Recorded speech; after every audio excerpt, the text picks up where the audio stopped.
Welcome to Guiding Parents in the Age of Overindulgence. I am Ellie McCann, and I am an Extension Educator in the Center for Family Development.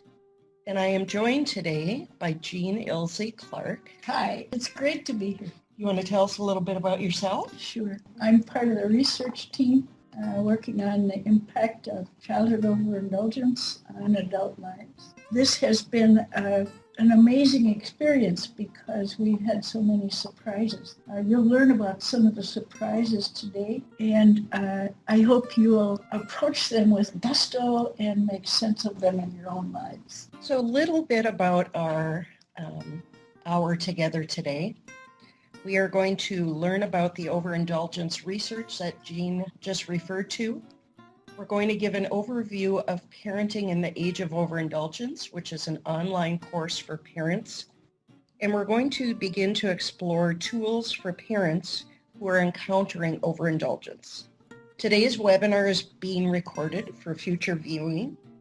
If you have questions on any of the content during the webinar, please type that into the Q&A panel at the bottom. If you have technical difficulties today, please feel free to chat with one of the hosts.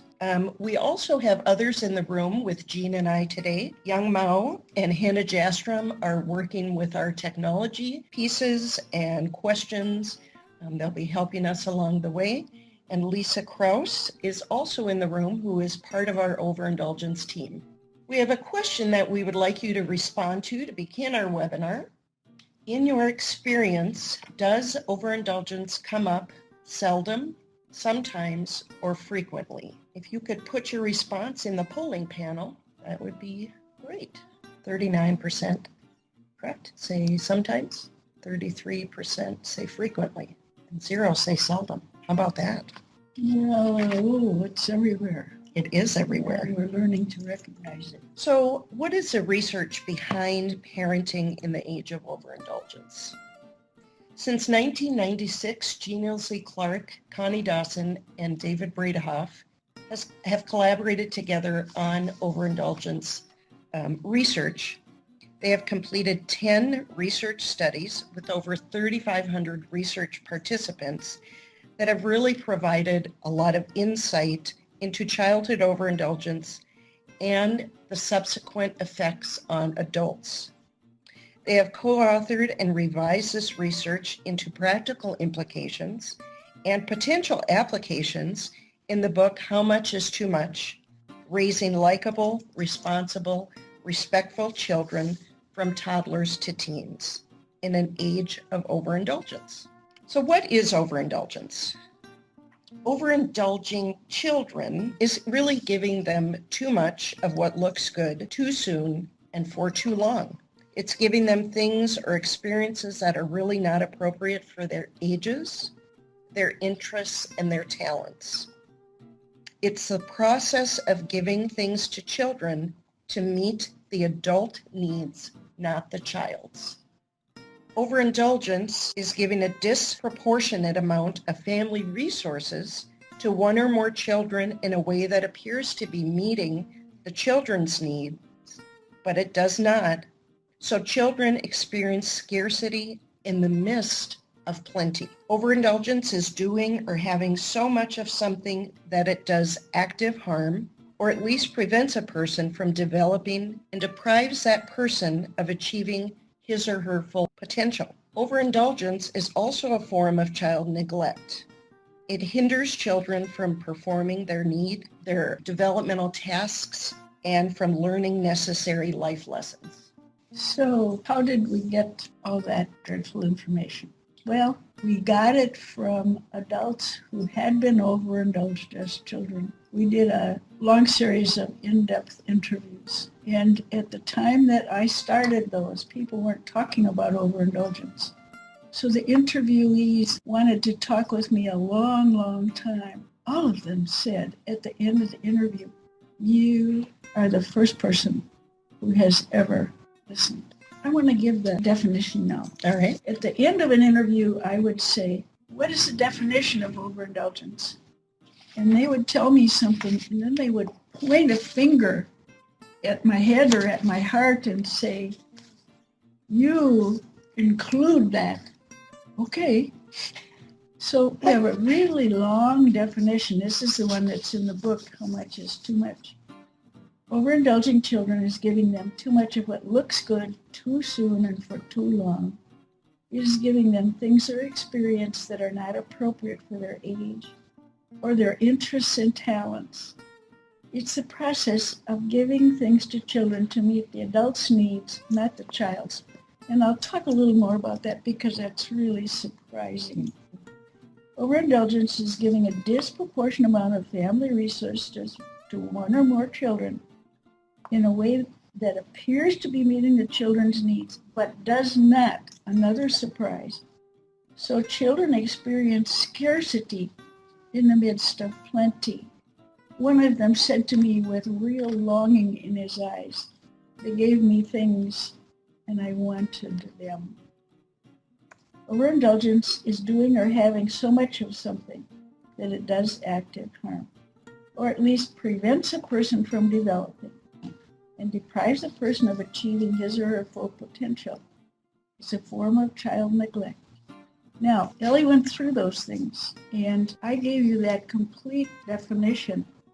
That's too long for me to carry around in my mouth. So my short definition is, it's giving too much, too soon, or too long, anything that gets in the way of a child's development. Let me whisk through the research, and then we'll look at some of the impacts of it. We've completed 10 studies, of which I'm very proud. And each study has from 3 to 6 major conclusions. I'm going to pull one conclusion out of each one, and perhaps that will give you an idea of something you would like to pursue further. And you can find more information about all of these. The Overindulgence website, overindulgence.info. We'll give you that again at the end. So let's say that Joe has got really involved in looking at study 1. And there were 6 big results in that, but the one that he really focused on is that overindulgence is complex. And beside too many things, it involves soft structure and over-nurture. I like to think of too many things as here, have some more. I like to think of soft structure as no rules, no chores. And that's what people told us they resented. And I like to think of over-nurture as, let me do that for you, honey. Or, I've already done that for you. That is also highly resented. Let's say that Nancy looked at study 2, which looks, among other things, at dysfunctional life attitudes, and found that it contributes to adolescent and young adulthood dysfunctional thinking. Certainly not what we intend when we give too much. Let's say that Sarah looked at study 3, which moved from looking at kids and youth to looking at adults, particularly parents, and found that the more highly someone was overindulged as a child, the more apt they were to say about their own parenting, my child controls my life, I have little control over my child, and appallingly, neither my child nor myself is responsible for his or her behavior. And I spend some time thinking about children raised by parents who have those beliefs and how those children are going to act in the workplace if they don't get this corrected in between. Let's say that Jose looked at studies 4 and 8, and those 2 studies go together because they are about parenting styles, Baumrinn's authoritarian, authoritative, and permissive. And when we did study 4, mostly women responded.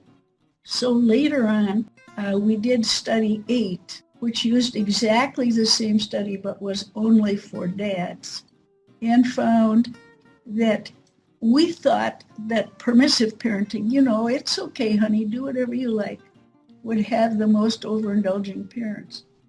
I thought that was the only one. And what the research showed us was that authoritarian parents, or my way or the highway parents, also tended to overindulge. And as I thought about that, I thought, we all want good things for our children. This comes from a good heart. So if I've been being really authoritarian and rigid, I may have moments when I think, maybe I did too much of that. I'll make it up by getting the kids a new boat or some such. Let's say that Jane looked at study 5, which is about adult relationships. And out of the 7 big findings of that, she chose to think about the fact that people who are overindulged as children tend to choose a partner who will overindulge them. And as I thought about it, I thought, well, that makes sense. Because when we look for a partner, we look for somebody who feels familiar. And if I was highly overindulged as a child, and I meet a potential partner who was also highly overindulged, we're going to have a lot in common. This is going to feel really familiar. So when I thought more about this, I think it's not so surprising. My most unfavorite study is study 6, and Gail looked at that. And I had some consternation in the middle of the interpretations of this study, because this study is about how I view myself and plan to focus my life. And the more people were overindulged, the more they said that their focus, their goals in life were wealth, fame, and image. So I was talking with Dave Bredehoff about it, and I said, I don't think wealth is bad. I wish everybody had enough. And I don't think fame is bad if somebody really wants to be famous. Let them be. Maybe Paris Hilton carried it a little bit far, but not so bad. And image is to have people comment on how attractive and stylish they are. I like to look at people who look well-dressed. And so I thought, well, those aren't so bad. And Dave said, wait a minute. The rest of the study says, what are your least important aspirations? And this is the one that just grinds me into the ground. Don't care about creating meaningful relationships, a loving connection with someone. Don't care about personal growth, learning new things and having a meaningful life. Do not care about community contributions, not willing to work for the betterment of the community, not willing to do something good for another person unless it directly benefits them. And when I think about having a person like this on my team in the workplace or on my committee in some organization, I just cringe. Then when Carol looked at study 7, she found that is a retest in which we have done a reliability study, and we now have 14 items that can measure the amount of childhood overindulgence that a person has experienced. And this has helped us no end in our research because overindulgence is on a continuum. There are people who had almost none, and people who had some, and people who had a whole lot. And then we compare the two ends as to the differences. And so it's very helpful to have this 14-item measure. Tracy looked at study 8, and that is a very broad study. One of the things that it included is ability to delay gratification, and found that overindulgence follows with an inability to delay gratification. I want it, and I want it now. And that in children, we notice unappreciativeness and ungratefulness, or it's easier to say lack of appreciation and lack of being grateful. And that occurs also in the adults. Brenda looked at study 9, and this is the one that's a repeat of study 4. And in this one, we found the same impact in adult life. But one change that we found within the studies, and that is that in the beginning study, in study 1, which was done in 2007, mothers were indulging more than fathers. And in 2013, when we did study 9, fathers were indulging more than mothers.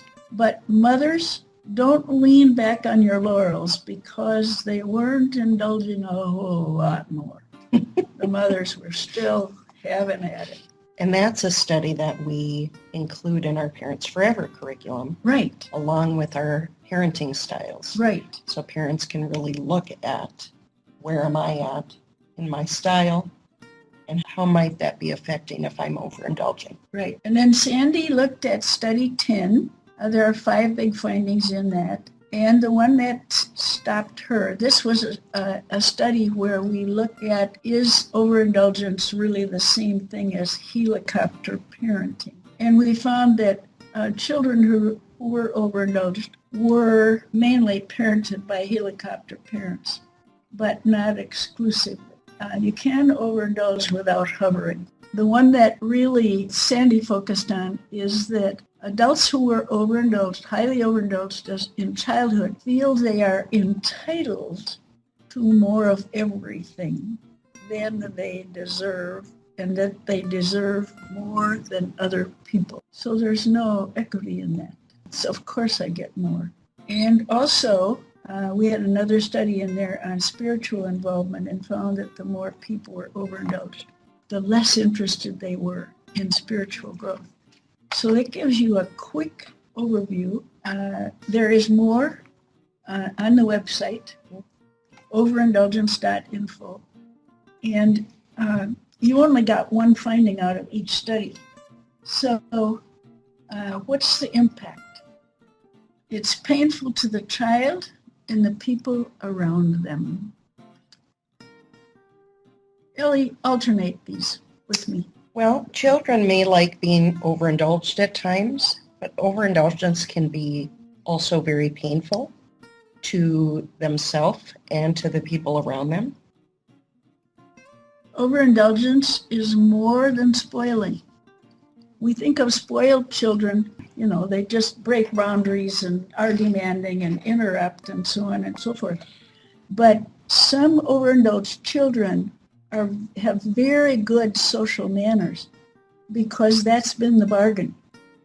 You create good manners, you make me look good, and I'll buy you whatever you like. Right. Overindulged children often become then, along with that, very demanding and unappreciative.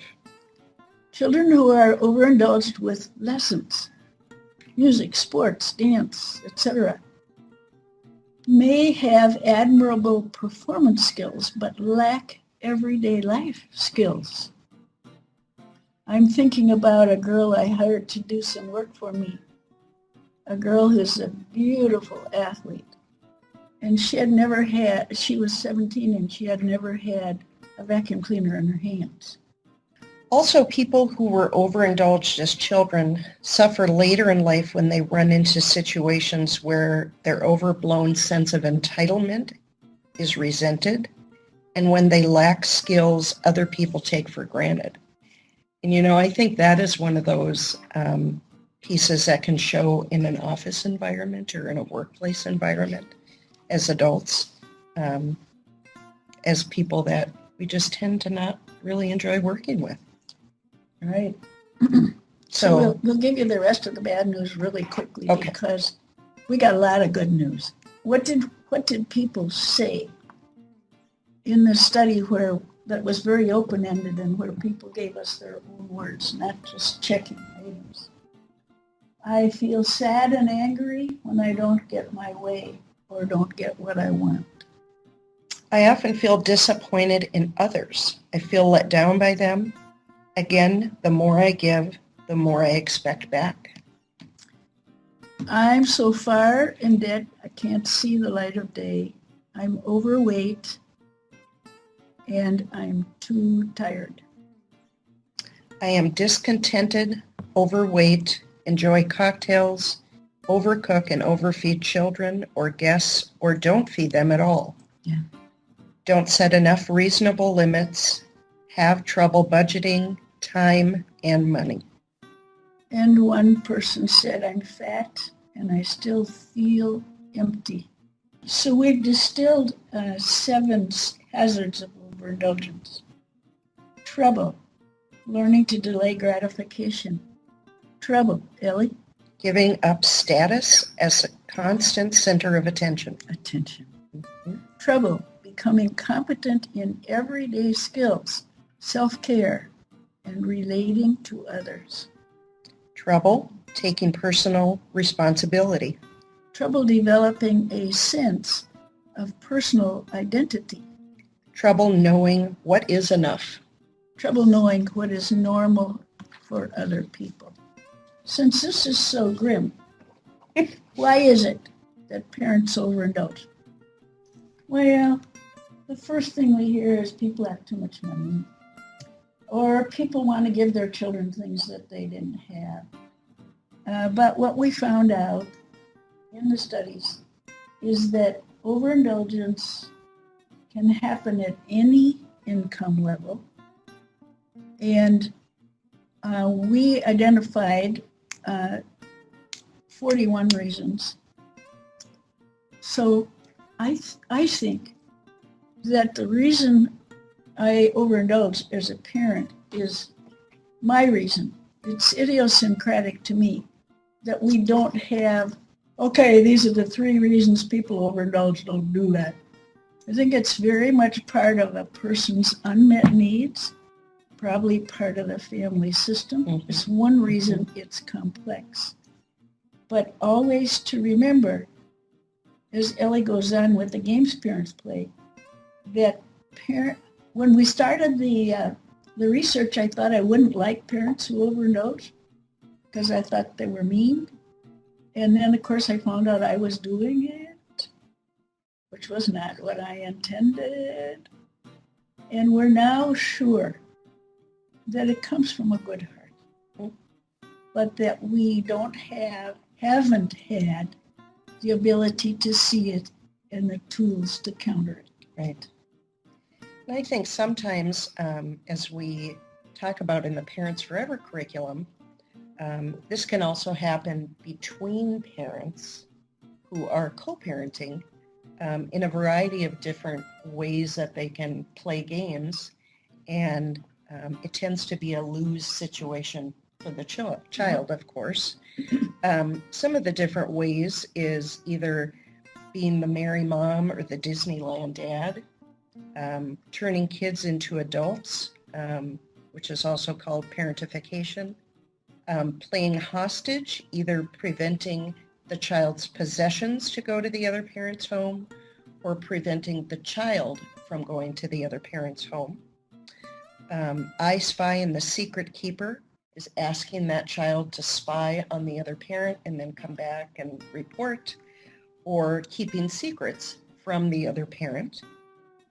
Being a messenger, and this we know is putting that child in the middle to deliver information, whether it's positive or negative information. That is a lot for a child to carry.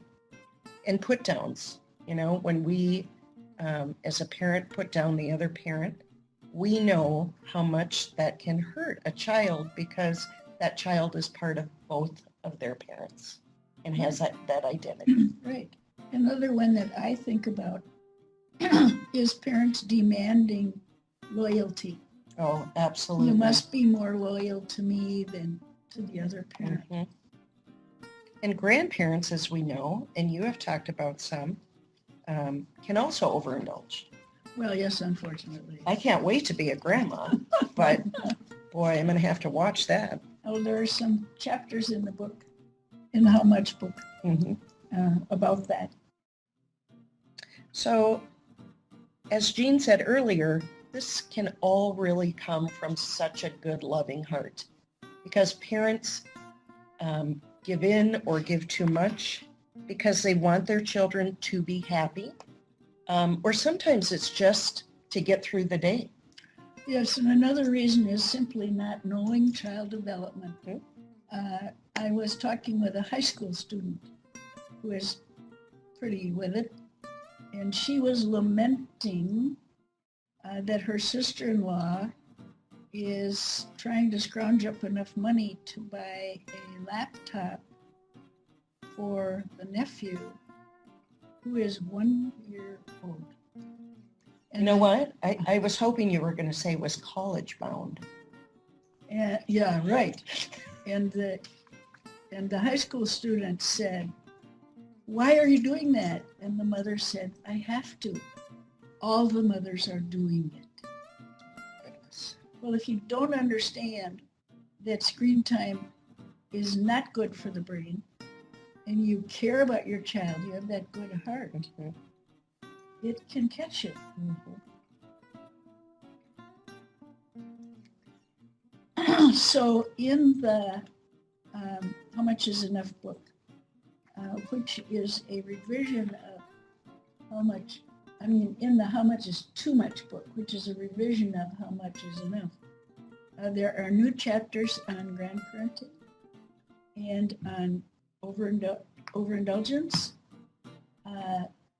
There is much more explanation about the research and how to apply what to do about it, and 7 whole new chapters. It's published by the Capitol, and it's available in bookstores everywhere. And it's also not a bad read. So here's the website, Overindulgence. Oh, that's not right. It's overindulgence.info. .com is not right. It's www.overindulgence.info. I'm so glad you got that. Yeah, me too. Parenting in the Age of Overindulgence, our online course, presents evidence-based research for both parents and professionals in a technology-based format. This online course was developed by a multidisciplinary team of extension educators within the Center for Family Development, along with Jean and all of her research and knowledge that she brings to the team. The course provides practical kinds of parenting tools and relatable situations to parents and influential adults, and it's also a useful tool for professionals who may be working with families.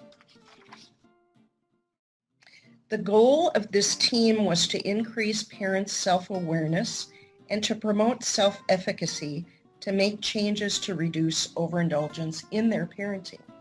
As I said, it has also been very helpful for professionals who work with children and families.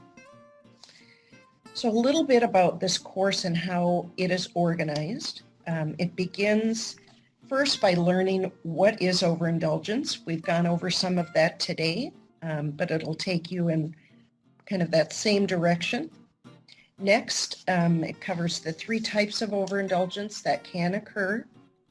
There are then tools for parents to use to identify overindulgence. And the course concludes by taking you through some different family scenarios. There are 3 different topics that use 3 different age ranges. So as Jean discussed, based on her research and her team on overindulgence, we now know that there are 3 different types of overindulgence. The first type is too much. This is where parents not really don't understand the concept of what is enough. All of my friends have one. So my 1-year-old needs a computer. If you really loved me, you'd give it to me. Okay, honey. Also, over-nurturing. Parents over-nurture by overdoing, spoiling, giving too much attention, doing things for children that they can either do for themselves already or should be learning to do for themselves. Oh, honey, you look tired. I'll do it for you. Yes, you just go right ahead and go to bed. Yeah. I'll meet you in there in a while. and allowing children to think only about themselves and not about others. Soft structure is when parents do not have rules or don't insist that rules be followed, or when parents shield them from consequences of their behaviors and don't insist that they learn life skills, or when parents fail to insist that children consider the impact of their actions on the family, the group they're in, or the larger society.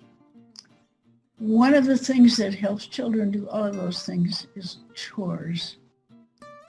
And not having chores, not having done chores, means that children go into adulthood without that basic template of what is the job, do I know how to do it, finish it, and put your gear away. My 23-year-old last week was laughing with me about her chore of washing grapes and separating from the stems when she was 3 years old, when we would get home from the grocery store. And I said, but that was your job. And she said, and I felt so important, Mom. You bet. So this is our chart that we discussed a little bit earlier. According to Baumrein, there are 4 parenting styles, and we have included these in the Parents Forever curriculum. Authoritative parents are demanding but responsive, and they show affection. If you use this parenting style, you tend to monitor your children, you set clear standards for them. You're assertive but not intrusive and restrictive. And you use discipline in a more supportive way versus a punishing type of manner. Autocratic parents, which are also known as authoritarian, are demanding but not responsive. And if you use this parenting style, you're a firm believer in rules and you have very high expectations of behavior. You show love by expecting the best from your children, but rarely show affection. Communication with this kind of parenting is often one way from the parent to the child. So sometimes it can be overly rigid and harsh in how the parent corrects negative behaviors. And one of the things that happens there is while the parent may look mean, often they do this because they're scared. The children are going into a very strange world, one that they don't know. And so the rules can get more important than what they can learn by listening to the child. And I think what happens then is they get a lot of short-term quick fixes versus long-term development. Permissive parents are responsive but not demanding. If you approach parenting with this style, you show your child a lot of love, you give them what they ask for, communicate openly, and let them do what they want most of the time. You have trouble setting and enforcing rules. You prefer to be friendly rather than a disciplinarian. And sometimes you feel like your children have the upper hand. And the reason you feel that way is that they do. Yes, they do. So they run the family. These are the children. I taught preschool for over 20 years. And if I ever said, who's in charge at your house? These children said, me. Yeah. And they were. Yep. Unengaged parents are neither demanding nor responsive. If you approach parenting with this parenting style, you may feel uncomfortable about parenting. And this may be because you don't spend much time with your children or because you're focused more on work or other interests. When you are with your children in this style of parenting, you tend to be preoccupied and not focused on them. So, which parenting style do you think lends itself to overindulgence? How about if our participants type their answer into the chat box and send it to the panelists? Which parenting style do you think lends itself to overindulgence? Well, I think, as most of you might think, and I might as well, permissive did come through in the research as being one of the top. But it makes sense that authoritarian parents would also overindulge, as Jean has pointed out earlier. But someone said it could occur in all of them. And although our research didn't show us any in authoritative parenting, that balanced parenting, it could easily happen just through lack of knowledge. So I think that's a very good answer to think about. No matter where we are or where we go, we can be subject to falling into the trap. Right. We're going to now walk through a few tools that can be used to support parents to help them avoid overindulgence. The first tool is called the Test of 4, and this is a tool that helps parents and children learn about what is enough. It guides adults and children towards personal responsibility and self-control. It encourages clear thinking and good decision making. The 4 points here that are included in the Test of 4, number 1 is development. Does it get in the way of the child learning a developmental task? And if so, which ones? The second point are resources. Does it use a disproportionate amount of family resources, money, space, time, energy, focus of one or more of the children? The third is whose needs are being met. Is this more for the parent than for the child? Fourth is possible harm. Does it deplete or in some way harm others, property, the environment, and or the community? Let's run through a scenario, Jean, that may include overindulgence, and we'll walk through the Test of 4. Okay. This example is around co-parenting. So I am a single parent and have my 2 children during the weekdays, okay? The other parent has them on the weekends and gives them pretty much anything they want and takes them to elaborate and expensive events. Mm-hmm. I can't afford those kinds of things, so when they are with me, I really try to make up for it by giving them a lot of freedom during the week. So I'm trying to figure out, is this really overindulgence? Well, these are 2 examples, so let's take one. The party parent? I think so. Does the party parent and those actions get in the way of the child's learning a developmental task? How about if we have our participants put a yes or no in the chat box? If you want to type in why you think it does get in the way of learning a developmental task, that would be our next part of the first. One reason might be the child not having time to figure out how to entertain themselves. That entertainment always has to be handed to me and come from the outside. But also, if it's party every weekend, it means that other things that the child would have been learning that weekend or doing chores are just eliminated. Right. So they don't have that sense of routine. I think it might. Yes, definitely it might. Okay. The second is resources. Does it use a disproportionate amount of family resources, such as money, space, time, energy, focus of one or more of the children? So do we know the answer?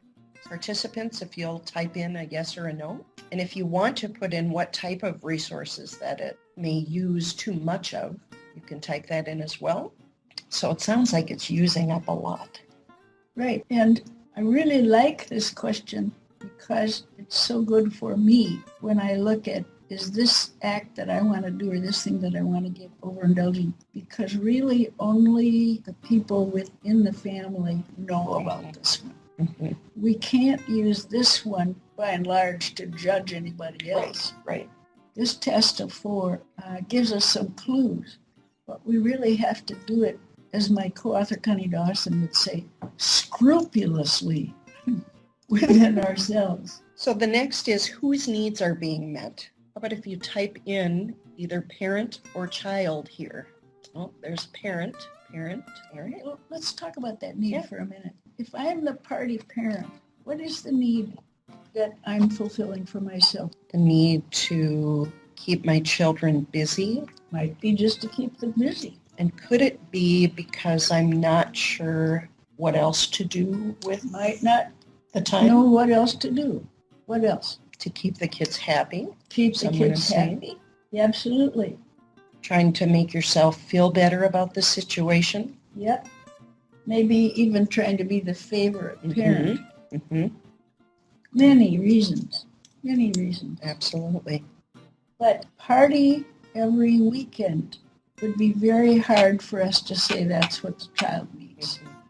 Because the child needs so many things that excludes. Right. So the last is possible harm. Does it deplete or in some way harm others, property, the environment, or the community? Yes or no, please type in your thoughts. Brenda says yes, that life is all about fun and getting things. Well, that's a nice way to put it. But this question is about not does it harm the child. This question is about does it harm other people or property or something in the environment. Harder, huh? Mm-hmm. And someone said it depends on what they're doing. Right-o. Very true. Yep. Depends on what they're doing. Absolutely. Yeah. Out of this test of 4, we got a might on the first question. It might interfere with developmental tasks. That we can't really know about the family resources. We got the parents' needs are being met. That's a yes. And possible harm, possibly a yes, depending on what they're doing. Right. So the way we look at this is, if there's a strong yes to any of the 4, then that means it's time to really look at what we're doing. Some parents are starting to teach this to their children, older children. What a wonderful way to discuss it together and problem solve together. So far, on very few count. 10, 11, and 12-year-olds are better at it than teenagers. So the next tool is the Developmental Parenting Highway. And this helps us see where overindulgence fits with other ways of parenting. So if a parent can focus on staying in the middle of the road, it will help them avoid or come back from overindulgence if they veer off way over to the right or veer off to the left. This is also mentioned and discussed in our current online course and will be included in more depth in our next online course. And there's also a downloadable fact sheet with more detailed information on the Parenting Highway as part of the course. Suggestion circles are the third way to gain really some tried and true parenting solutions, often from other parents who tend to have the best wisdom. It's important to try out several ideas when you're trying to avoid overindulgence and not just one suggestion.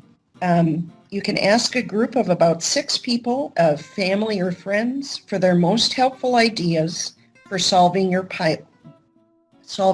problem. Be sure to remember that no violence or put-downs are allowed as part of this.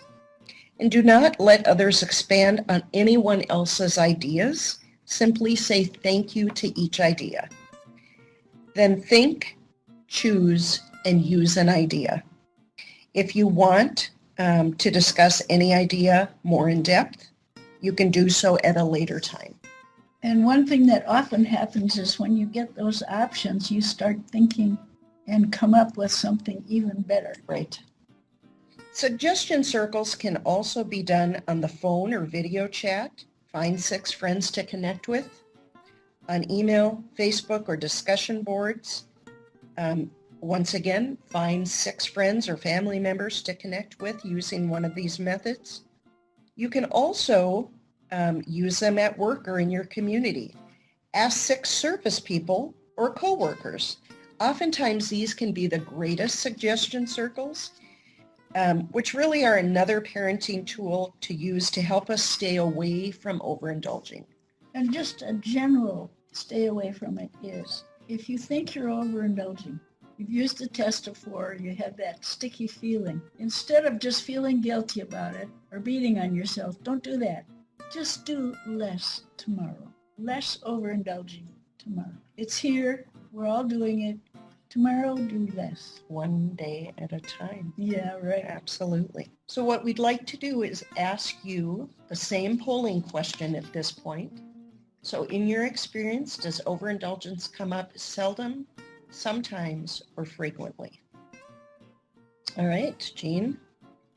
We have sometimes at 19%, frequently at 32%. So it stayed pretty close to the same as our earlier poll. Oh, isn't that a gratifying? That means people know a lot more about it than they used to. They do. Because when I first started doing this, people would say at the end of a workshop or a lesson, oh, I had no idea. So now we have an idea. That's great. And we can go about countering it. So we want to thank you for being with us today. And remember that everybody overindulges. So let's all help each other resist doing it. Thank you so much for being with us.